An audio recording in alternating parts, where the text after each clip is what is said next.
الحمد لله رب العالمين رب اشرح لي صدري ويسر لي أمري واحلل عقدة من لساني يفقهوا قولي رب زدني علما رب زدنی علما رب زدنی علما۔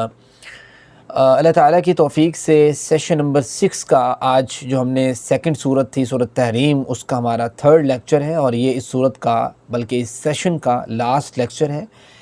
یقیناً اللہ تعالیٰ کی توفیق سے ہی ہم اپنے اس سیشن کو بھی تکمیل کر رہے ہیں انشاءاللہ۔ آج ہم نے آیت نمبر 8 سے اس صورت کے اینڈ تک انشاءاللہ پڑھنے کی کوشش کرنی ہے۔ اللہ تعالیٰ ہمیں پڑھنے کی توفیق دے، اور جو غلطیاں خطائیں ہوں گی یقیناً وہ ہمارے نفس کی کہیں نہ کہیں کمزوری اور ہماری زبان کی کمی اور طاقت و قوت گویائی میں کمی ہو سکتی ہے، لیکن جو اچھائی آپ کے سامنے کوئی ایسی ایڈریس ہو جاتی ہے تو یقیناً اللہ تعالیٰ کی جانب سے ہے۔ آج آیت نمبر 8 پڑھنی ہے۔ جیسا کہ میں آپ کو پہلے تمہیدی طور پہ پچھلے 2 لیکچرز میں بھی یہ بات بتا چکا ہوں، میں اس کو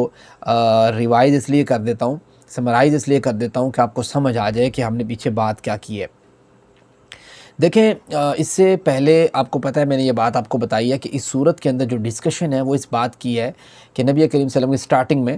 وہ اس بات کی ہے کہ نبی کریم صلی اللہ علیہ وسلم نے اپنی بیویوں کا کہا مان کے جو ہے نا وہ کچھ چیزیں اپنے اوپر حرام کی، تو اللہ تعالیٰ نے اس بات کے اوپر نبی کریم صلی اللہ علیہ وسلم کو تلقین کی کہ کوئی بھی چیز جو ہے وہ اللہ تعالیٰ نے حلال کی ہے وہ انسان کے اختیار میں نہیں ہے کہ کوئی انسان جو ہے اسے اپنے اوپر حرام کر لے، ایون نبی کے اختیار میں بھی نہیں ہے۔ تو یہ ساری باتیں اس طرح کی ہو رہی تھی اور نبی کریم صلی اللہ علیہ وسلم کی بیویوں سے ریلیٹڈ جو ہے وہ بات چل رہی تھی، وہی احکامات چلتے چلتے یہاں تک بات پہنچی ہے۔ اللہ تعالیٰ نے مخاطبین چینج کرتے چلے گئے ہیں۔ اب جہاں سے ہم نے پڑھنا ہے آیت نمبر 8 سے، یہاں پہ بھی ہمارے مخاطبین جو ہے وہ ایمان والے ہیں۔ اگر آپ غور کریں گے تو جنرلائز بات کر دی نا اللہ تعالیٰ نے۔ جی اللہ تعالیٰ یہاں پہ کہتے ہیں یا ایھا الذین آمنوا، اے ایمان والو، توبوا الی اللہ توبۃ نصوحا۔ دیکھو، انسان سے غلطی ہو جانا، انسان سے کوئی مسٹیک ہو جانا، یہ کوئی بڑی بات نہیں ہے۔ یہ تو انسان کی فطرت میں یہ چیز رکھی ہوئی ہے کہ اس نے اگر غلطی نہیں کرنی، تو حدیث میں آتا ہے تو اللہ تعالیٰ تمہاری جگہ پہ تو دوسری قوم لے آئے۔ غلطی تو انسان نے کرنی ہے۔ کہتے ہیں نا کہ بہترین گناہگار وہ ہے، ٹھیک ہے، جو بہترین معافی مانگنے والا ہے اللہ تعالیٰ سے، ٹھیک ہے۔ یہ اصل میں کنسیپٹ ہونا چاہیے ہمارے ذہن میں۔ تو اللہ تعالیٰ کہتے ہیں دیکھو اے ایمان والو، توبو، آپ سب توبہ کرو اللہ، اللہ کی طرف، اللہ تعالیٰ سے توبہ کرنی ہے۔ یہ نہیں ہے کہ لوگ توبہ اللہ تعالیٰ سے، توبۃ نصوحا، جب بھی توبہ کرنی ہے تو خالص توبہ کرنی ہے۔ ہم کیا کرتے ہیں کہ توبہ کرتے ہیں، خالص توبہ نہیں کرتے، ہم ناقص توبہ کرتے ہیں۔ خالص توبہ کے اندر جو چیزیں شامل ہیں میں وہ آپ کو بتا دیتا ہوں۔ 4 چیزیں خالص توبہ کے اندر شامل ہیں۔ نمبر 1 چیز، خالص توبہ کے اندر آپ کو ندامت بھی ہونی چاہیے۔ جو آپ نے کام کیا ہو نا اس کی ندامت ہونی چاہیے، اور وہ ندامت جو ہے وہ آپ کو اللہ کے خوف سے ہونی چاہیے، بندوں کے خوف سے نہیں ہونی چاہیے۔ ندامت بھی توبہ ہے۔ اس کا کیا پروف ہے، اس کی کیا جو ہے نا وہ ریفرنس کیا ہے اس پہ نبی کریم صلی اللہ علیہ وسلم کا وہ فرمان کافی ہے جو ابن ماجہ میں 4252 نمبر پر موجود ہے۔ جناب عبداللہ ابن مسعود رضی اللہ تعالیٰ عنہ اس حدیث کے راوی یہ فرماتے ہیں کہ الندم توبہ، کہ ندامت بھی جو ہے نا انسان کی، یہ بھی توبہ کی ایک ٹائپ ہے، ٹھیک ہے، توبہ کی قسم ہے، یعنی توبہ ہی ہے۔ تو یہ پتہ یہ لگا کہ توبۃ نصوحا، کمپلیٹ توبہ، خالص توبہ کیا ہوتی ہے؟ نمبر 1 اس میں کوالٹی یہ ہوتی ہے کہ وہ توبہ آپ جو کرتے ہیں اس پہ آپ کو ندامت ہوتی ہے جو آپ نے گناہ کیا ہوتا ہے۔ تو گویا جب آپ کو ندامت ہو جائے گناہ کے اوپر، آپ کو پتہ ہے کتنے ایسے گناہ گار لوگ ہیں جن کو گناہ کرنے کے بعد کوئی ندامت ہی نہیں ہے، کوئی شرمندگی ہی نہیں ہے، اللہ کا کوئی خوف ہی نہیں ہے۔ اور جب یہ نہ ہو تو آپ جتنا مرضی کہتے ہیں اوہ میں معافی مانگتا نہیں، اگر شرمندگی نہیں ہے نا آپ کو اس معاملے میں تو وہ توبہ آپ کی نہیں ہے۔ خالص توبہ میں پہلی کوالٹی یہ ہوتی ہے کہ آپ جو ہیں توبۃ نصوحا، ندامت بھی اس کے اوپر رکھتے ہیں۔ نمبر 2 کوالٹی اکارڈنگ ٹو قرآن کریم، جب قرآن کریم کو آپ ریڈ آؤٹ کرتے ہیں تو آپ کو بات یہ سمجھ آتی ہے کہ خالص توبہ کیا ہوتی ہے، یعنی اچھی توبہ کیا ہوتی ہے، خوبصورت توبہ کیا ہوتی ہے۔ وہ توبہ اللہ تعالیٰ قرآن کریم میں کہتے ہیں کہ گناہ جو آپ نے کیا ہوتا ہے نا، اس گناہ کو جب آپ توبہ کرتے ہیں تو آپ چھوڑ دیتے ہیں، اور فوراً چھوڑ دیتے ہیں۔ جب ندامت آپ کے دل کے اندر کریٹ ہوئی تو آپ اس گناہ کو ترک کرنے میں یہ نہیں کہتے کہ میں شام کو کروں گا، اچھا میں کل سے نمازیں پڑھوں گا۔ آپ نے دیکھا نا ہمارا یہ ہوتا ہے کہ ہم نے ابھی اگر ہمارے دل میں خوف آ بھی جائے نا، ندامت آ بھی جائے، تو ہم کہتے ہیں میں کل سے شروع کروں گا، حالانکہ ابھی 2 نمازیں 3 نمازیں پڑھی ہوتی ہیں، یعنی عصر مغرب عشاء پڑھی ہوتی ہے، تو ہم کل سے شروع کرنے کا کہہ دیتے ہیں، تو فوراً ہم جو ہے نا اس کو چینج نہیں کرتے۔ تو یہ خالص توبہ نہیں ہے۔ اس سے شیطان کو حملہ آور ہونے کے لیے نا اس کو بڑا ٹائم مل جاتا ہے، لانگ ٹرم مل جاتی ہے، ایک لانگ پیریڈ مل جاتا ہے، وہ اس کے اندر پھر پراپر طریقے سے پورا ایک جو ہے نا وہ اسکیچ بنا کے حملہ آور ہوتا ہے، اس کو پوری گائیڈ لائن بنا کے حملہ آور ہوتا ہے۔ جب آپ توبہ جو ہے نا کرنے کے بعد فوراً سے ندامت جب آپ کو ہوتی ہے اور فوراً سے آپ جو ہے نا اس کام کو ترک کر دیتے ہیں، یعنی آپ نماز نہیں پڑھے تو نماز نہ پڑھنے کو ترک کر دیا، اب نماز پڑھنے لگ جائیں۔ اسی طریقے سے آپ جو ہے نا وہ گالی گلوچ کریں کسی کو تو گالی گلوچ کرنا ترک کر دیں، نا کہیں گے کل اگر جو مجلس ہوگی نا، ایک مجلس میں آپ بیٹھے ہوئے آپ کو جو ہے نا وہ ندامت ہوئی، اب آپ کو میں کل کروں گا جی، کل سے جو ہے نا جو مجلس بناؤں گا نا اس میں میں نہیں یہ جو ہے نا وہ یہ کام کروں گا، یا آپ کو ایک جگہ پہ بیٹھے ہوئے جہاں آپ کو پتہ ہے کہ وہ خباثت قسم کی جو ہے نا وہ چیزیں چل رہی ہیں، آپ جو ہے نا اس کو ندامت ہوئی، آپ کو چلو میں اگلے دن ریاکشن لوں گا، نہیں، اسی ٹائم اگر لے لیں تو یہ زیادہ بہتر ہے۔ قرآن کریم کہتا ہے اس بارے میں، سورہ نساء کی ورس نمبر 17 ہے، جب ہم نے سورہ نساء کا لیکچر پڑھا تھا، سورہ نساء ہم نے کور کی تھی ایک سیشن کے اندر، تو اس میں ہم نے یہ چیز پڑھی بھی تھی۔ اس میں اللہ تعالیٰ کیا فرماتے ہیں؟ اللہ تعالیٰ کہتے ہیں انما التوبۃ علی اللہ للذین یعملون السوء بجہالۃ، جہالت کی وجہ سے انسان سے بہت سے گناہ ہوتے ہیں، معاملہ ٹھیک ہے، ثم یتوبون من قریب،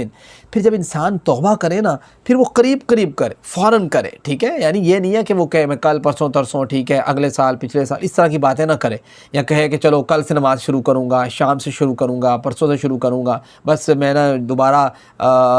نیکسٹ ٹائم نہیں کروں، اسی ٹائم سے سٹارٹ کر دے۔ یہ ہے توبۃ النصوحہ کے اندر سیکنڈ کوالٹی، یعنی خالص توبہ کسے کہتے ہیں اکارڈنگ ٹو قرآن و حدیث، قرآن و سنہ، آپ کو میں نے بتا دی سیکنڈ چیز۔ تھرڈ نمبر پہ جو چیز آپ کے اندر ہونی چاہیے وہ یہ ہے کہ آئندہ آپ جو ہے نا اس گناہ کو ریپیٹڈلی نہ کرنے کا بھی عہد کریں، کہے میں انشاءاللہ کوشش کروں گا کہ یہ والا جو گناہ ہے یہ میں دوبارہ ریپیٹ نہ کروں۔ یہ آپ کی خالص توبہ کے اندر تھرڈ کوالٹی پائی جاتی ہے، آپ کو اس بات کا پتہ ہونا چاہیے۔ یہ جو تھرڈ کوالٹی ہے یہ بھی اللہ تعالیٰ نے قرآن کریم میں ڈسکس کی ہے، اگر آپ پڑھتے ہیں سورہ آل عمران ورس نمبر 135 تو اللہ تعالیٰ فرماتے ہیں کہ یہ لمبی ساری آیت ہے نا، وَلَمْ يُصِرُّوا عَلَى مَا فَعَلُوا، کہ جب آپ جو ہے نا کوئی گناہ آپ سے ہو جاتا ہے، ٹھیک ہے، وَالَّذِينَ إِذَا فَعَلُوا فَاحِشَةً أَوْ ظَلَمُوا أَنفُسَهُمْ ذَكَرُوا اللَّهَ فَاسْتَغْفَرُوا لِذُنُوبِهِمْ وَمَن يَغْفِرُ الذُّنُوبَ إِلَّا اللَّهُ وَلَمْ يُصِرُّوا عَلَى مَا فَعَلُوا، آپ اصرار نہیں کرتے اس گناہ کے اوپر، بار بار نا وہ گناہ ریپیٹڈلی نہیں کرتے، بار بار آپ جو ہے نا ہر موقع ڈھونڈتے ہوں کہ دوبارہ موقع ملے دوبارہ کروں، نہیں،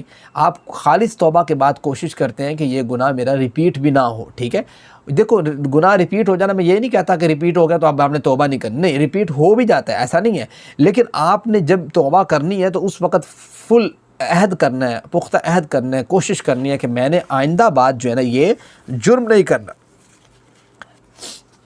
ٹھیک ہے جی، یہ چیز بڑی امپورٹنٹ ہے۔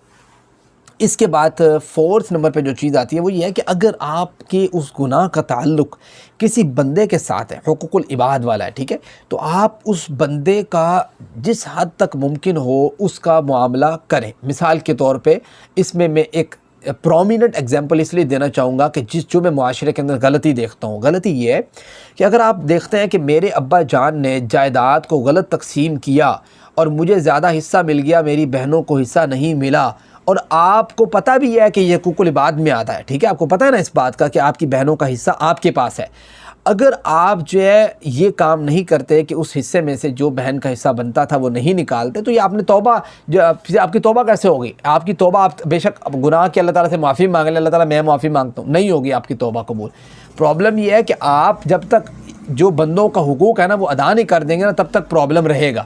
ٹھیک ہے، یہ چیز آپ نے ذہن میں رکھنی۔ اسی طریقے سے آپ یہ بھی نہیں کہہ سکتے ہاں جی میرے ابا جان نے کر دیتا ہوں کی کر سکتے ہیں، ایسی نہیں کر سکتے ہیں، آپ چینج کر سکتے ہیں، ٹھیک ہے۔ یہ میں پرومیننٹ پرابلم ہے جو معاشرے کے اندر میں دیکھتا ہوں، بڑے بڑے دیندار طبقات بھی جو ہے نا اس میں ناقص العمل ہے، اس وجہ سے مجھے اس بات پہ آتا ہے کہ بھائی یہ کیا، کون سی قوم کہاں کس طرف جا رہی ہے۔ تو کم از کم قوم کو، انسانوں کو، مسلمانوں کو اس چیز کے قابل ہونا چاہیے کہ اگر ایک شخص غلطی کرتا ہے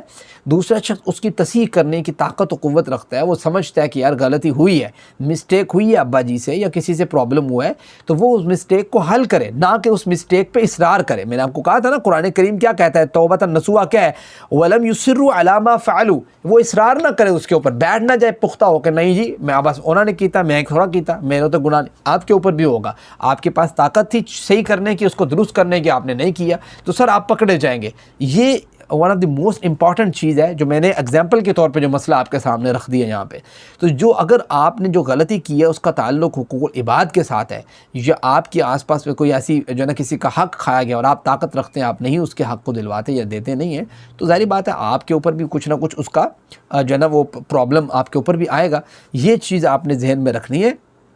جب تک یہ چار چیزیں آپ کے ذہن میں ہوں گی تو یہ آپ کی توبۃ النصوحہ کی سمجھ لیں کہ آئیڈیل ڈیفینیشن بن جائے گی. اور اگر یہ نہیں ہوں گی تو آئیڈیل آپ جو ہے نا توبۃ النصوحہ ایک آئیڈیل توبہ ہے نا, توبہ تو ویسے بھی قرآن کریم میں جس کا توبہ کرو, تو اب یہاں پہ توبۃ النصوحہ کے الفاظ ہیں, تو گویا اللہ آئیڈیل توبہ چاہتا ہے. اور آئیڈیل توبہ کیا ہے وہ میں نے آپ کو قرآن و سنت سے آپ کے سامنے رکھ دی ہے. آگے اللہ تعالیٰ فرماتے عسیٰ ربکم, دیکھیں جی امید ہے کہ تمہارا رب, جب آپ توبۃ النصوحہ کریں گے نا تو یقیناً آپ کا رب جو ہے, اس بات آپ امید رکھیں اس بات کی, ان یکفر عنکم سیئاتکم, آپ کے گناہوں کو اللہ تعالیٰ جو ہے وہ مٹا دے گا. ٹھیک ہے, کفر یکفر مٹا دینا, ختم کر دینا, ریموو کر دینا, ٹھیک ہے,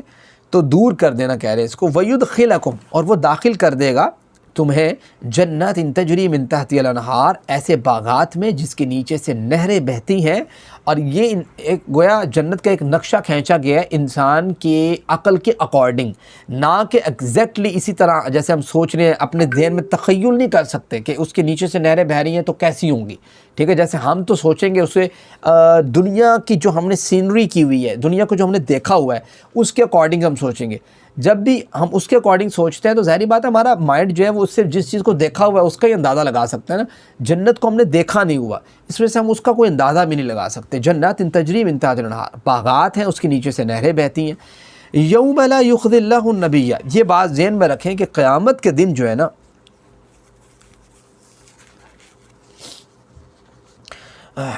یوم لا یخزی اللہ النبی, دیکھیں جس دن لا یخزی نہ رسوا کرے گا اللہ تعالیٰ,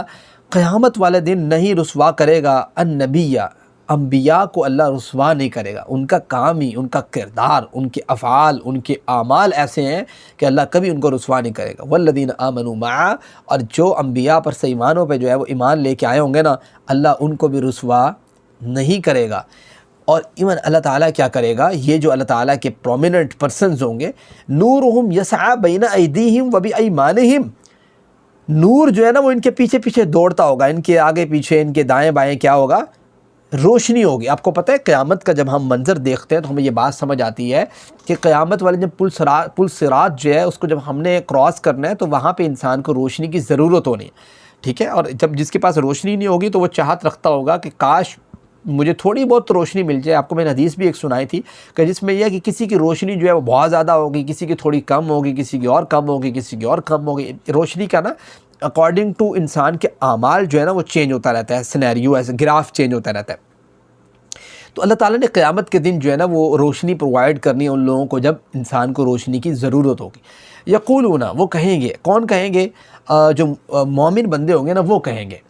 کیوں کہیں گے, وہ اس لیے کہیں گے کہ جب وہ دیکھیں گے کہ ظالم لوگوں کے پاس, کافر لوگوں کے پاس, منافق لوگوں کے پاس, بے دین لوگوں کے پاس, ملحد لوگوں کے پاس, اللہ سے دوری کا اختیار کرنے والے لوگوں کے پاس, گناہوں سے لبریز ہونے والے لوگوں کے پاس, غلط کاموں میں جو ہے نا مشغول ہونے والے لوگوں کے پاس روشنی نہیں ہے نا, وہ پھر اللہ تعالیٰ سے دعا کریں گے کہ اللہ تعالیٰ ربنا, اے ہمارے رب, اتمم لنا نورانا, ہماری روشنی کو کمپلیٹ کر دے, اتمام دے دے. ٹھیک ہے, اور اس کو کنسسٹنسی دے دے, ایسے سمجھ لیں. وغفر لنا, اور بخش دے ہمیں, ہمارے گناہوں کو معاف کر دے. گویا ان کو بھی خوف سا لاحق ہوگا کہ دیکھو ہمارے پاس اگرچہ روشنی ہے, ایسا نہ ہو کہ ہم سے روشنی چھین لی جائے. تو وہ بھی اللہ تعالیٰ سے دعا کریں گے ربنا اتمم لنا نورانا, اللہ ہمارے جو روشنی ہے نا اس کو کمپلیٹ کر دے اور ہمارے گناہوں کو بھی معاف کر دے. کہ ہم سے ظاہری بات ہے انسان سے کچھ نہ کچھ مسٹیکس تو ہوئی ہوں گے, انہی مسٹیکس کو لے کے وہ ٹینشن میں ہوں گے. آپ کو پتہ ہے جب قوم دنیا آدم علیہ السلام کے پاس جائے گی اور کہے گی کہ آپ جو ہے ذرا سفارش کر دیں, تو وہ کہیں گے نہیں میں سفارش نہیں کر سکتا, فلاں کے پاس جاؤ.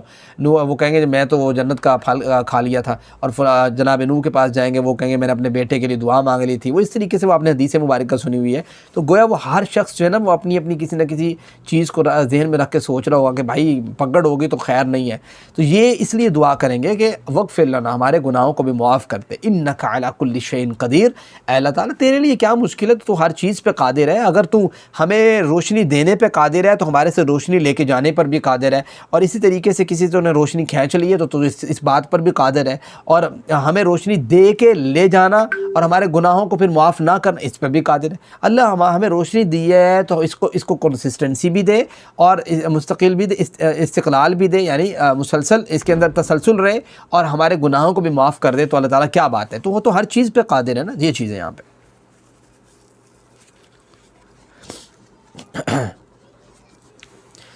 جی، اس سے اگلی آیت مبارکہ دیکھتے ہیں۔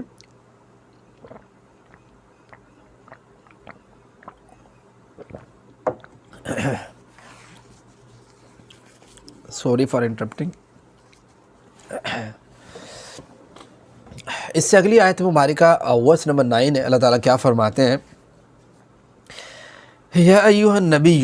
اے نبی صلی اللہ علیہ وسلم، یعنی اب اللہ تعالیٰ جو ہے وہ نبی کریم صلی اللہ علیہ وسلم سے ڈائریکٹ مخاطب ہے۔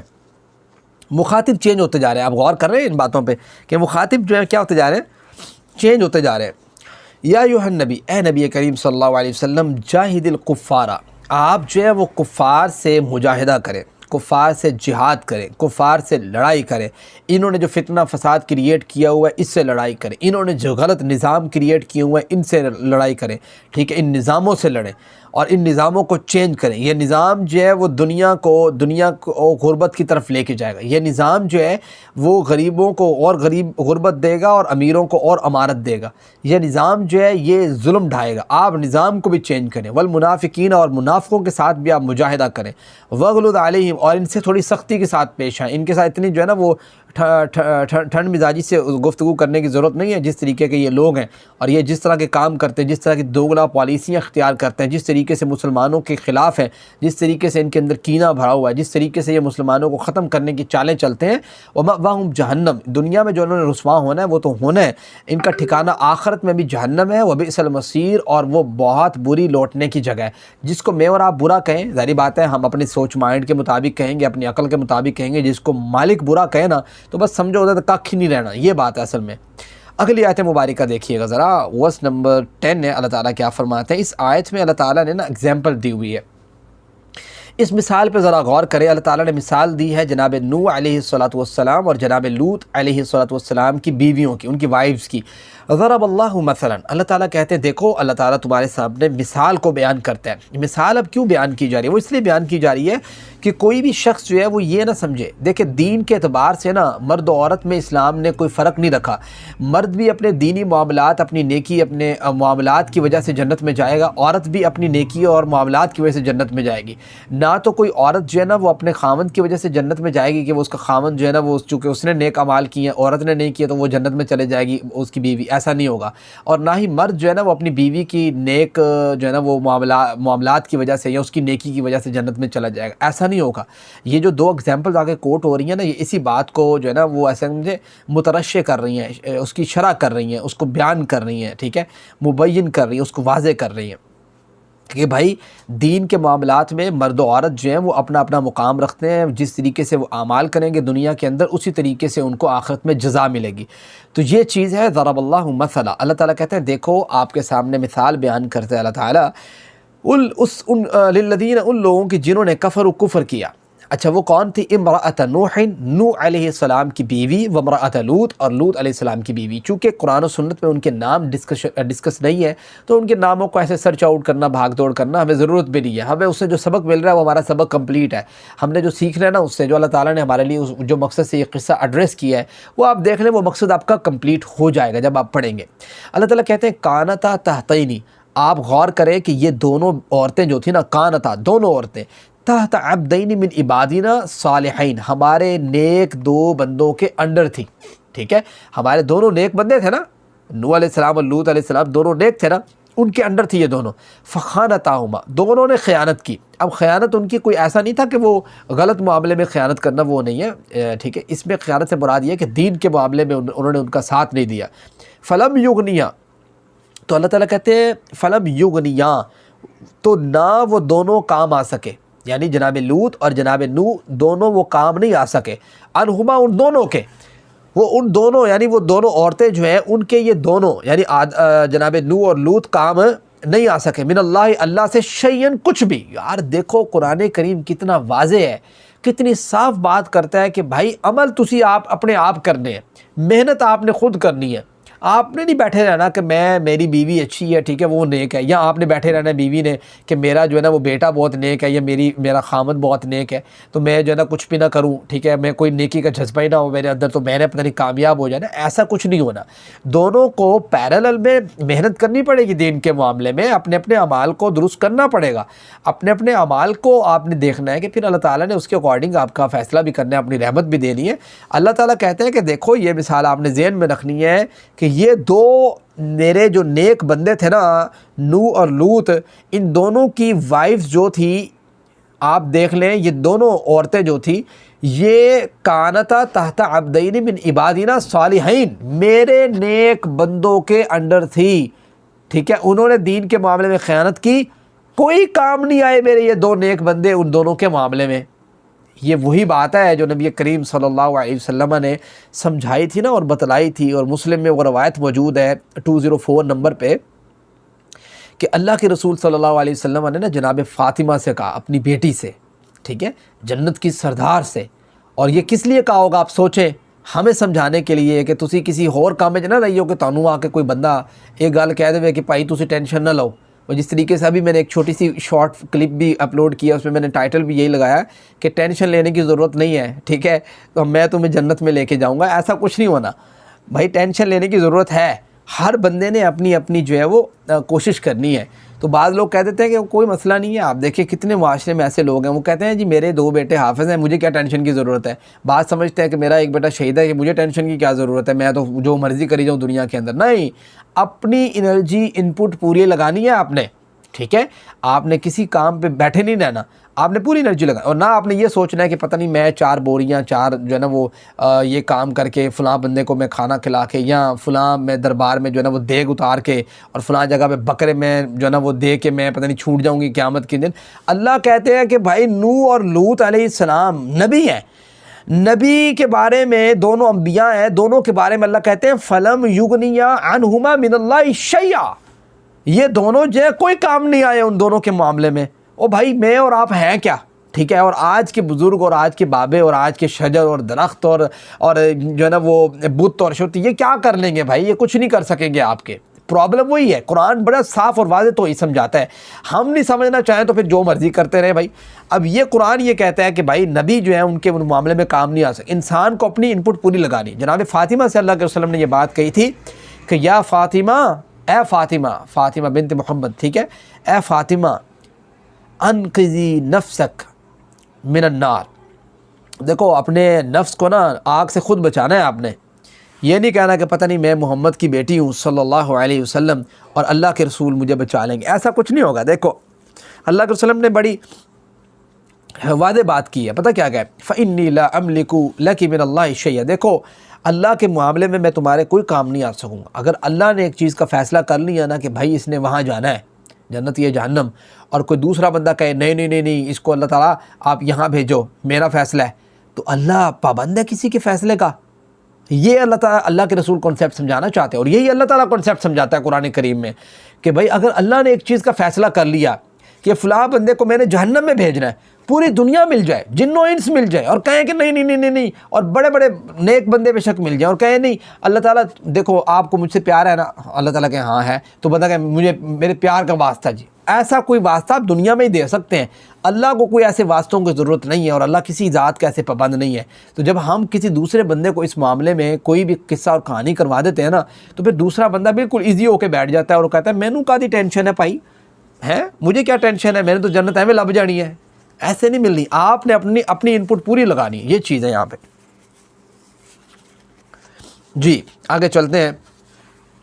وقیل ادخل النار مع الداخلین، اور کہہ دیا گیا ان دونوں سے کہ وہ تم دونوں داخل ہو جاؤ النار آگ میں، مع الداخلین داخل ہونے والوں کے ساتھ. دیکھو جو لوگ بنے ہیں نا، جو جہنم میں گئے ہیں، تم دونوں بھی جہنم میں جاؤ میری طرف سے. یہ اللہ تعالیٰ نے بات کی ہے. گویا اللہ تعالیٰ کو نبی کی بیوی ہونے کے معاملے میں بھی یہ بات سمجھا دی گئی ہے کہ بھائی نبی کی بیوی ہے، اس کا ہرگز یہ مطلب نہیں ہے کہ اس نے جنت پہ جانا ہے. اس کا مطلب یہ ہے کہ اس کو بھی نیکی کرنی پڑے گی، اس کو بھی اسی طریقے سے سیکریفائز کرنا پڑے گا، اس کو بھی اسی طریقے سے جو ہے نا معاملے میں آگے بڑھ چڑھ کے نیکی میں حصہ لینا پڑے گا. یہ ہے وہ انصاف جو اللہ تعالیٰ نے دین کے معاملے میں کیا ہے، اور اللہ تعالیٰ کہتے ہیں کہ معیار جو ہے نا ترازو اللہ کا جو ہے وہ عدل کا ترازو ہے، اور دین کے معاملے میں مرد و زن میں کوئی فرق نہیں ہے. بات سمجھتے ہیں؟ جنس کے لحاظ سے فرق ہوگا، ٹھیک ہے، رسپانسبلٹیز کے لحاظ سے فرق ہوگا. ایک جو ہے نا وہ سمجھے کہ ایک جو اسلام نے ایک طریقہ کار بنایا، ایک ماحول بنایا، ایک انوائرمنٹ بنایا، خاندانی سسٹم بنایا، اس سسٹم کے اعتبار سے رسپانسبلٹیز میں فرق ہوگا. لیکن دین کے معاملے میں ہر بندہ خود ذمہ دار ہے، اس سے سوال ہوگا کہ تو نے کیا کیا ہے. یہ چیز ہے اصل میں. اور یہی مثال پھر اللہ تعالیٰ نے دوسری بھی ایگزامپل آپ کے سامنے رکھی. کہا دیکھو دنیا کے نیک ترین لوگوں کے گھروں میں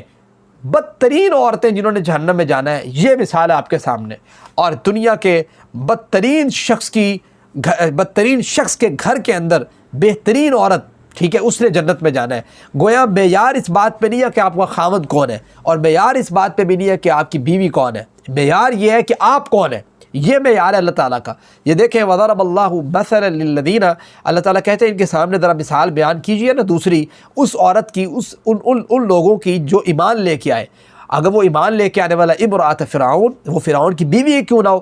فرعون جو کہتا تھا انا ربکم الاعلیٰ، فرعون جو بنی اسرائیل کو گرم کڑائیوں کے اندر جلا کر رکھ دیتا تھا، فرعون جو بنی اسرائیل کی بچوں کو پکڑ کے ذبح کر دیا کرتا تھا، فرعون جو ان کے بچوں کو پکڑ کے جو ہے نا وہ قتل کروا دیا کرتا تھا، فرعون جو ان کے بچوں کو پکڑ کے جو ہے نا وہ گرم کڑائیوں کے تیل میں ڈال دیا کرتا تھا. اور وہ جو ہے نا وہ شخص جو ہے نا اس کے گھر کے اندر جو ہے نا وہ جو اس کی بیوی ہے اس کو اللہ تعالیٰ نے ہدایت دے دی، جن کا نام جناب آسی ہے. تو گویا دنیا کے بدترین شخص کے گھر کے اندر بھی اگر کوئی نیک بندہ موجود ہے نا، اس کو اللہ نے جنت دینی ہے. کیونکہ اللہ کا سوال یہ ہے کہ تم کون ہو، آپ کون ہو. اللہ تعالیٰ کے ہاں یہ معیار، اللہ کے ہاں یہ معیار نہیں ہے کہ ہاں بھی بیوی کس کی ہو، بیٹی کس کی ہو، بہن کس کی ہو، ٹھیک ہے، یہ کوئی معیار نہیں ہے. یہ اللہ کے ہاں معیار ہے. یہ صاف اور واضح آیات مبارکہ ہمارے سامنے جو ہے نا وہ کھڑی ہوئی ہے اور بتا رہی ہے کہ بھائی یہ معیار آپ نے سامنے رکھنا ہے. اور فرمایا اذ قالت رب ابن لی عندک، جب اس نے کہا اے میرے رب ابن لی عندک، بنا میرے لیے اپنے پاس بیتن، ایک گھر. اب آپ دیکھیں جب فرعون اس کے اوپر ظلم ڈھانے لگا اور مارنے کی سازش کرنے لگا تو آسیہ کیا کہہ رہی ہیں، اللہ تو جو ہے نا وہ میرے لیے جنت پہ گھر بنا دے. ٹھیک ہے، کانسیپٹ کلیئر ہے. ونجنی من فرعون، مجھے فرعون سے نجات دے، وعملہ، اور اس کے عمل سے بھی مجھے نجات دے کہ جس طریقے سے یہ مجھے جو ہے نا وہ کر رہا ہے، سرزنش کر رہا ہے، مار دے رہا ہے، مارنے کی کوشش کر رہا ہے. آپ کو پتہ ہے نا فرعون کو اللہ تعالیٰ نے پتہ کیا کہا ہے سورہ فجر کے اندر چیپٹر 30 کے اندر. میری طبیعت تھوڑی سی معاف ہے تو اس وجہ سے مجھے پڑھانے میں تھوڑی دقت ہو رہی ہے، یہ میں آپ کو کور کرتا ہوں. یہ دیکھیں اللہ تعالیٰ یہاں پہ یہ بات کر رہے ہیں کہ ونجنی من فرعون، فرعون کو اللہ تعالیٰ نے سورہ فجر کے اندر پتہ کیا کہا ہے. اللہ تعالیٰ کہتے ہیں وَفِرْعَوْنَ ذِي الْأَوْتَادِ، فرعون میخوں والا. اور میخوں والا کا مطلب پتہ کیا ہوتا ہے؟ میخوں والا کا مطلب یہ ہوتا ہے کہ جو کیل پکڑ کے ٹھوک دیتا ہو. یعنی اگر ہاتھ ہے نا آپ کا اور ہاتھ کے اندر کیل پکڑ کے ٹھوک دیتا ہو، ایسے شخص کو کہتے ہیں فرعون ذی الاوتاد. ایسا ظالم قسم کا شخص تھا. تو اللہ تعالیٰ کیا کہتے ہیں کہ دیکھو اس کی بیوی کیا کہہ رہی ہے، کتنی نیک بیوی ہے. کہتی ہے اللہ تعالیٰ میرے لیے جنت میں گھر بنا دے اور مجھے فرعون اور فرعون کا یہ جو عمل ہے نا، یہ جو ظلم ہے میرے اوپر، اس سے مجھے نجات دے دے. ونجنی من القوم الظالمین، اور فرعون کی جو قوم ہے نا یہ بھی ظالم ہے. یعنی فرعون جس طرح کا آرڈر کرتا ہے یہ اس کے اوپر جو ہے نا وہ عمل کر لیتے ہیں. اللہ مجھے جو ہے نا وہ ان کے کاموں سے بھی جو ہے نا وہ نجات دے دے. یہ دیکھیں یہ فرعون کی بیوی نے یہ دعا کی تو اللہ تعالیٰ نے گویا اس کو جنت پہ لے کے جانا ہے، obvious بات ہے. تو اللہ تعالیٰ نے یہ مثال دی ہے کہ دنیا کے بدترین گھر کے اندر دنیا کی بہترین عورت بھی اگر موجود ہے نا، اللہ اس کو بھی جنت کا مہمان بناتا ہے. اور نبی کریم صلی اللہ علیہ وسلم کا وہ فرمان بھی میں آپ کے سامنے رکھنا چاہتا ہوں جس کے اندر نبی کریم صلی اللہ علیہ وسلم نے بڑے واضح طور پہ فرمایا کہ دیکھو ابو موسیٰ اشعری رضی اللہ تعالیٰ عنہ سے حدیث مبارک ہے اور حدیث نمبر 3411 ہے. فرمایا کمل من الرجال کثیرون، آدمی میں تو نا آدمی یعنی جو بندے ہیں ان میں تو کئی لوگ جو ہے نا وہ مکمل ہوئے ہیں، تکمیل پائی ہے جنہوں نے، بہت کامل لوگ گزرے ہیں. لیکن ولم یکمل من النساء، عورتوں میں بہت کم ایسی عورتیں ہیں جو کمپلیٹ تھی. بات سمجھتے ہیں؟ یعنی جن کو ہم کہہ سکتے ہیں یار یہ کامل جو ہے نا وہ نمونے کی مانند ہے. تو وہ ان میں سے جناب اللہ کے رسول میں کہ ایک تو ہے آسیۃ امرأۃ فرعون، ایک آسیہ ہے جو فرعون کی بیوی ہیں. اور سیکنڈ نمبر میں فرمایا کہ وہ مریم بنت عمران، جناب عمران کی بیوی جو ہے مریم، جو جناب عیسیٰ کی والدہ ہیں، یہ وہ ہیں، یہ دو عورتیں ایسی ہیں کہ جن کو اللہ نے کامل بنایا ہے، بات سمجھتے ہیں۔ اور اسی طریقے سے وَإِنَّ فَضْلَ عائشہ، اللہ کے رسول نے کہا کہ عائشہ کی جو مثال ہے نا عورتوں کے اوپر، وہ ایسے ہے کہ فضل الثرید علی سائر الطعام، جیسے باقی سارے کھانوں کو سرید کے اوپر اللہ تعالیٰ نے فضیلت دی ہے نا، اس طریقے سے جناب عائشہ کو باقی ساری عورتوں پہ اللہ تعالیٰ نے فضیلت دی ہے۔ سرید کسے کہتے ہیں؟ سرید کہتے ہیں کہ جیسے شوربے والا سالن بنا ہو نا، اور اس کے اندر آپ چھوٹے چھوٹے نوالے کر کے ڈال لیں اور اس کو تھوڑا سا آپ ڈپ کر دیں شوربے کے اندر، جب وہ تھوڑا سا نرم ہو جائے، اس کو کھانے کی جو لذت ہے نا، پتہ نہیں جو آپ میں سے پسند کرتا ہے اس کو نہیں کرتا، بہرحال میں تو پسند کرتا ہوں اسے، وہ کھانے کی لذت الگ ہوتی ہے، یعنی اس میں جو وہ ایک نرمی سے پانا آ جاتا ہے، دوسرا وہ رچ بس جاتا ہے اس کے اندر شوربے کا ذائقہ، تو وہ ایک اچھا سا ذائقہ بن جاتا ہے کھانے میں۔ تو اللہ تعالیٰ، اللہ کے رسول میں کہ جس طریقے سے سرید کو اللہ تعالیٰ نے باقی کھانوں پہ فضیلت دی ہے، اس طریقے سے عائشہ کو باقی عورتوں پہ فضیلت ہے۔ تو یہ نبی کریم صلی اللہ علیہ وسلم کا فرمان ہے جناب آسیہ کے بارے میں، آپ اندازہ کریں۔ اب آسیہ کا تذکرہ چونکہ یہاں پہ ہو گیا، اب آگے مریم علیہ السلام کا تذکرہ۔ مریم جو ہے آپ کو پتہ ہے، مریم جو ہے ابنۃ عمران کی بیٹی ہیں، اور مریم جو ہے نا وہ آپ کو پتہ ہے جناب عیسیٰ کی والدہ ہیں۔ مریم کو بغیر نکاح کے اللہ تعالیٰ نے جو ہے اولاد دی، یعنی جناب عیسیٰ علیہ السلام، اور وہ اللہ تعالیٰ کا ایک معجزہ تھا، اور وہ کیسے جو ہے نا وہ حمل کا سارا سینیریو کیسے معاملہ جو ہے نا وہ طے پایا، وہ اللہ تعالیٰ نے یہاں پہ ایڈریس بھی کیا، اور یہ بھی بتایا ہوا کہ جس طریقے سے پیچھے اللہ تعالیٰ نے مثال دی کہ جو ہے نا وہ بہترین جو ہے نا خامدوں کے گھروں کے اندر بدترین عورتوں کی، اور بدترین خامد کے گھر کے اندر جو ہے نا بہترین عورت کی، اور یہاں پہ کہا کہ یہ جو عورت ہے مریم، یہ خود بھی ماشاءاللہ سے بہترین ہے، اور وکفلھا زکریا، جناب زکریا علیہ السلام نبی ہیں جنہوں نے ان کی کفالت کی، وہ بھی بہترین ہے۔ بہترین گھر میں بہترین عورت بھی ہو سکتی ہے۔ وہ مریم ابنۃ عمران، اور مریم جو ہے وہ بیٹی ہے عمران کی، اور فرمایا التی، وہ جو دیکھو مریم ایسی تھی، ایسی خاتون تھی، اللہ تعالیٰ نے ایسے تکمیل نہیں دی، اور نبی اکرم ایسے نہیں کہا کہ کامل عورت تھی، فرمایا التی احسنت فرجہا، اس عورت نے اپنی شرمگاہ کی حفاظت کی، اپنے معاملات کو بڑا کیئرفل رکھا، ٹھیک ہے، ہر جگہ پہ کانشیس مائنڈ رہنا، یہ عورتوں کے لیے اللہ تعالیٰ کی ڈیمانڈ ہے کہ عورتیں جو ہے اسپیشلی اپنے معاملے میں مردوں سے کانشیس رہیں۔ ان کو پتہ ہوتا ہے، ان کے پاس ویسے ہی ڈیٹیکٹر ہوتا ہے کہ مرد کیا سوچ رہے ہیں یا کیا کرنا چاہتا ہے یا کیا معاملہ ہے۔ عورتوں کو یہ چیز اللہ تعالیٰ کی ڈیمانڈ میں شامل ہے کہ عورتوں کو چاہیے کہ وہ باحفاظت رہیں اپنے معاملے میں، ٹھیک ہے۔ فنفخنا فیہ من روحنا، اللہ تعالیٰ کہتے ہیں دیکھو اللہ تعالیٰ نے جو ہے نا وہ جناب مریم علیہ السلام کے جو ہے نا وہ اللہ تعالیٰ نے پھونک دی ان کے اندر، من روحنا، روح کو پھونک دیا، ان کے پیٹ میں روح جو ہے نا وہ آ گئی، اللہ تعالیٰ نے اس روح کو پھونک دیا۔ وصدقت بکلماتی، اور اس نے تصدیق کی کلمات کی، ربی، اپنے رب کی، یعنی جو جناب مریم علیہ السلام کے پیٹ میں اللہ تعالیٰ نے روح کو پھونکا، وہ جناب عیسیٰ علیہ السلام کی پرورش پائی، اس کا سارا سینیریو جو ہے نا وہ یہاں پہ ڈیٹیل ڈسکشن نہیں ہے، چونکہ جناب مریم علیہ السلام کے اوپر ایک مریم نام کی پوری صورت ہے چیپٹر 16 کے اندر، اور سورہ آل عمران کے اندر بھی بڑی ڈیٹیل کے ساتھ ذکر موجود ہے، اور یہ کافی حد تک جو ہے نا ہم یہاں پہ کمپلیٹ بھی نہیں کر پائیں گے کہ ہم کہیں کہ اس پرسنالٹی کو پورا کمپلیٹ کیا جائے، تو ایسا ممکن نہیں ہے۔ تو یہاں پہ بہرحال اتنا کو سمجھنا کافی ہے کہ جناب مریم علیہ السلام کے پیٹ پہ اللہ تعالیٰ نے روح کو پھونکا، وہ روح جناب عیسیٰ علیہ السلام کی تھی، عیسیٰ علیہ السلام کی پرورش ہوئی، اللہ تعالیٰ نے جب بڑا کیا تو بہرحال اللہ تعالیٰ نے بچپن میں جناب عیسیٰ علیہ السلام کو بولنے کی شکت دی، یہ بھی سورہ مریم کے اندر موجود ہے۔ بکلمات ربی، ہاں، تو انہوں نے اللہ تعالیٰ کی کلمات کی جو ہے نا وہ تصدیق بھی کر دی کہ بھائی میں جو ہے نا وہ اللہ تعالیٰ کی جانب سے قال انی عبد اللہ آتانی الکتاب وجعلنی نبیا، میں اللہ کا بندہ ہوں، مجھے کتاب دی گئی ہے، اور یہ ساری چیزیں ڈسکس کر دی۔ وکتبی، اور اس کی کتابوں کی بھی اس نے کیا کی تصدیق، وکانت من القانتین، دیکھو مریم جو تھی نا، اللہ نے نبی کریم صلی اللہ علیہ وسلم کی زبان سے ایسے نہیں کہلوایا کہ وہ کامل عورت تھی، کہا کہ وہ بڑی فرما بردار عورت تھی، نیک خاتون تھی۔ اللہ کو فرما بردار ہی بندہ چاہیے، اور فرما بردار ہی عورت چاہیے۔ فرما بردار بندہ کیا ہوتا ہے؟ جو اللہ تعالیٰ کے قوانین پر عمل کرتا ہے، اور فرما بردار عورت بھی وہی ہوتی ہے جو یہ نہیں کہتی اپنے خاوند سے یا اپنے والدین سے کہ جو چیز جائز بھی نہیں ہے اللہ تعالیٰ کے معاملات میں، اللہ تعالیٰ کے قانون میں، وہ کہے جی وہ ڈیمانڈ کرے اپنے خاوند سے یا اپنے جو ہے نا وہ والدین سے کہ مجھے یہ چیز چاہیے، یا میں یہ کرنا چاہتی ہوں، یا میں جو ہے نا وہ یا جس طرح بعض ہوتے ہیں، یا میں پردہ نہیں کرنا چاہتی، یا میں فلاں نہیں کرنا چاہتی۔ جو فرما بردار عورتیں ہوتی ہیں وہ ہمیشہ یہ دیکھتی ہیں کہ میرے اللہ کی ڈیمانڈ کیا ہے، میرا مالک کیا چاہتا ہے، میرا خالق کیا چاہتا ہے، وہ فرما بردار ہوا کرتی ہیں۔ یعنی وہ ہر معاملے میں ان کی پریورٹی یہ ہوتی ہے کہ مجھے میرا خالق کی طرف سے کیا رہنمائی دی گئی ہے، انسان بہت سی چیزوں میں ظاہری بات ہے اس کو برداشت کرنی پڑتی ہے، دیکھنا پڑتا ہے کہ دیکھو انسان ہے نا، انسان کے دل میں آتا ہے یار وہ دیکھو فلاں بندہ کتنی عیش پہ ہے، وہ ہر ایک سے کھل کے بات کر رہا ہے یا کر رہی ہے،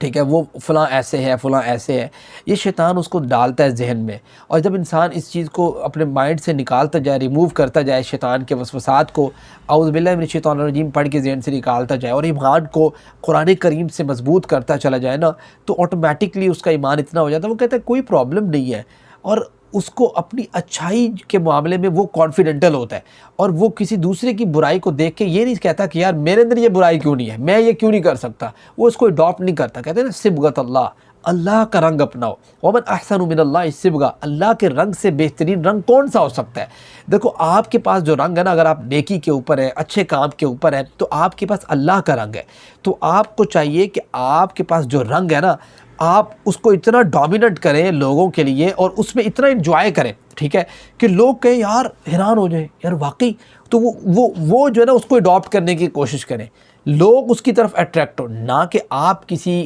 غلط کام کی طرف اٹریکٹ ہوں اس کے غلط کام کی وجہ سے۔ آپ کو جی پتہ ہے آپ کے پاس جو کلر ہے، آپ کے پاس جو رنگ ہے، آپ کے پاس جو نوعیت ہے، آپ کے پاس جو چیز ہے، اگر وہ اللہ تعالیٰ کی بتائی ہوئی ہے تو آپ کو اس پہ کانفیڈنس بھی ہونا چاہیے، اور وہ انجوائمنٹ والا کانفیڈنس ہونا چاہیے، یعنی آپ اس چیز میں انجوائے کر رہے ہو، ٹھیک ہے۔ میں اگر یہاں پہ لیکچر دے رہا ہوں، ممکن ہے میں کہوں یار بہت سے لوگ کہیں گے کہ یار ساتھ تو انجینئر ہے اور وہ انجینئر ہو کے دین پڑھا رہا ہے، یہ کیا بات ہوئی، ٹھیک ہے۔ وہ اگر میں سوچنا چاہوں، میں ایک بات کر رہا ہوں، میں سوچوں یار میں کیوں نہ یہاں پہ انجینئرنگ کے لیکچر شروع کر دوں، کہ آپ کا کیا خیال ہے میں نہیں شروع کر سکتا؟ میں ابھی ایک چینل بناؤں، اس کے اوپر میں انجینئرنگ کے لیکچر شروع کر دوں، کر سکتا ہوں۔ میں یہ کہہ رہا ہوں کہ دیکھو اتنے لوگ کر رہے ہیں، تو میں اگر دین کے اوپر تھوڑا وقت لگاتا ہوں، کچھ لوگوں کو چینج کرنے میں کامیاب ہو جاتا ہوں، یہ میری زیادہ کامیابی والی بات ہے یا دوسرے والی کامیابی والی بات ہے؟ دنیا دار کے بارے میں تو ہر کوئی سوچتا ہے، ہم بھی سوچیں گے انشاءاللہ، اللہ تعالیٰ موقع دے، میں وہ بات کر رہا ہوں۔ پرابلم یہ ہے کہ ہر ایک بندہ سوچ رہا ہوتا ہے، کتنے ایسے کام ہیں جو ہم نہیں کر پاتے، ہم چونکہ اچھے کام کے ساتھ ریلیٹ ہوتے ہیں تو ہم انجوائے کر رہے ہوتے ہیں،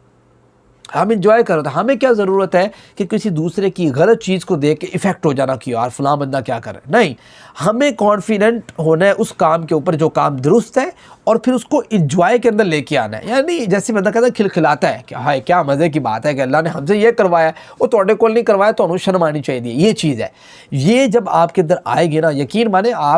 آپ دلی طور پہ بھی انجوائے کر رہے ہوں گے کہ یار کمال ہے۔ تو دنیا جو ہے نا، آپ کو جب پتہ لگے گا نا دنیا کی حقیقت کا، کہ it is very short time, ٹھیک ہے، ہمارے لیے بہت کم ٹائم ہے، اور وہ ٹائم ہم نے اگر اچھے طریقے سے اسپینڈ کر لیے، چلو ہمیں دل اطمینان ہوگا۔ اگر برے طریقے سے کیا، گزر تب بھی جانا ہے، کتنے لوگوں کا گزر رہا ہے، پکڑے جانا ہے پھر قیامت کے دن، یہ بات ذہن میں رکھنی ہے۔ اس لیے تمام ان کاموں پر جو ہے نا وہ آپ عمل پیرا ہونے کی کوشش کریں جو مالک کی جانب سے بتائے ہوئے ہیں، اور ان تمام کاموں کو چھوڑنے کی کوشش کریں جو اللہ تعالیٰ نے چھوڑنے کا حکم دیا جن کو، اور یہی ہمارے سیشنز کے مقاصد ہیں۔ لاسٹ لیکچر ہے، ہمیں بھی بڑی عجیب سی جو ہے نا وہ کیفیت سی ہوتی ہے کہ کس طریقے سے وقت گزر جاتا ہے ہر معاملے میں نا۔ تو اللہ تعالیٰ ہم سب کو ان سیشنز کے عوض، ان لیکچرز کے عوض اللہ تعالیٰ ہماری زندگیوں میں چینج لے کے آئے، اللہ تعالیٰ ہمیں صحیح معنوں پہ اپنا جو ہے نا وہ بندہ بنائے، نیک بندہ بنائے، اپنے بہاف پہ ہمیں جو ہے نا وہ محنت کرنے کی توفیق عطا فرمائے، اور جس حد تک ممکن ہو ہم پازیٹیوٹی کو سپریڈ کرتے ہوئے اپنی زندگی کو گزار لیں، تو یہ میرے خیال سے یہ اصل کامیابی ہے، اور اصل کامیابی یہی ہے فمن زحزح عن النار، جس شخص نے اپنے آپ کو جہنم کی آگ سے بچا لیا اور اپنے آپ کو جنت میں داخل کروانے میں کامیاب ہو گیا، وہ کامیاب ہے جو ہے نا وہ اللہ تعالیٰ کے کاغذات میں۔ اس کے علاوہ کامیابی کا کرائٹیریا آپ دنیاوی لیول کے اوپر اپنا لیں تو وہ الگ بات ہے، اللہ کے ہاں دینی اور دنیاوی لیول پہ اصل کامیابی یہی ہے جس کامیابی کو لے کے ہم چل رہے ہیں، اور ہماری کوشش ہے آپ لوگ بھی اس چیز میں معاملے میں آپ جو ہے نا کوئی رائٹ ہینڈ بنے، کوئی لیفٹ ہینڈ بنے، انشاءاللہ اللہ تعالیٰ کامیاب کرے گا۔ جزاک اللہ خیر۔ السلام علیکم ورحمۃ اللہ وبرکاتہ۔